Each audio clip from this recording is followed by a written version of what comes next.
Hola amigos, everybody's talking about ranch water, all over the place. What is ranch water?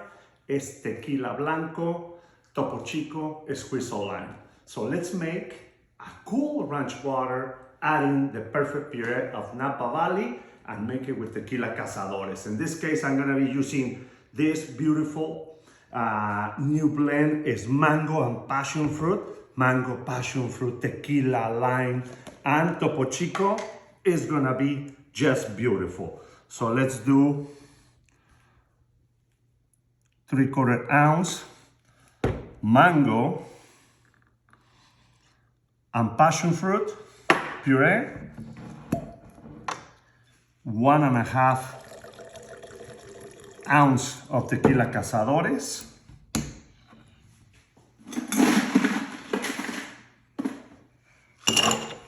ice. We mix this.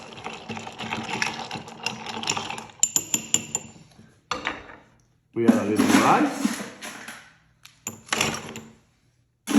And we're gonna top this with the famous Topo Chico mineral water from Monterrey, Mexico, or Nuevo León, Mexico. A squeeze of lime.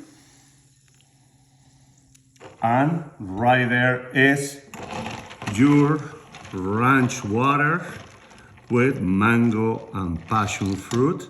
Very easy to make. Enjoy.